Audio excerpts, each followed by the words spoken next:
మన రక్షకుడైన ప్రభువైన యేసుక్రీస్తు నామములో వందనాలు. శ్రమ అనేది ఆయన సన్నిధిలో శిక్షణ లాంటిది. ప్రతి పరీక్ష దేవుని శిక్షణా మైదానం. మీ విశ్వాసాన్ని బలపరుస్తుంది మరియు ఆధ్యాత్మిక పోరాటానికి మిమ్మల్ని పరిపక్వం చేస్తుంది.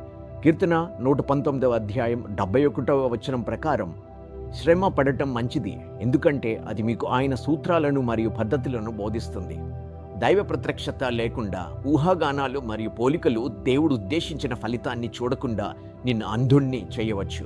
యుద్ధ భూమిలో సౌలు దావీదు యొక్క యవ్వనాన్ని మరియు అనుభవం లేమిని గొలియాతు యొక్క బలంతో పోల్చాడు.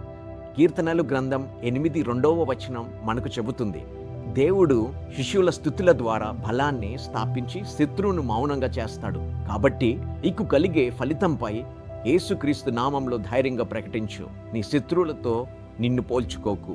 నీ నైపుణ్యాలు, బలం లేదా వృత్తిపరమైన సామర్థ్యాన్ని ఇతరులతో పోల్చడం వలన దేవుని విశ్వాసతను చూపే అవకాశాలను నీవు కోల్పోవచ్చు. దావీదు ఆత్మీయ బలంతో మరియు పరిశుద్ధాత్మ మార్గదర్శకత్వంతో నడిచాడు, కానీ సౌలు తన స్వంత ఆలోచనపై ఆధారపడ్డాడు.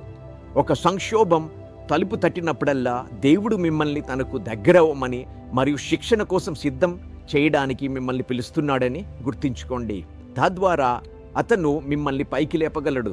యెషయా 49:2 ప్రకారం దేవుని శిక్షణ మందిరం నిన్ను విజయానికి సిద్ధం చేస్తుంది.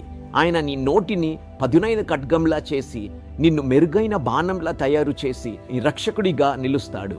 నీవు ఊహించిన దానికంటే దగ్గరలోనే ఉన్న విజయానికి ఆయన నిన్ను నడిపిస్తున్నాడు. దేవుడు నిన్ను ఆశీర్వదించునుగాక. ఆమేన్.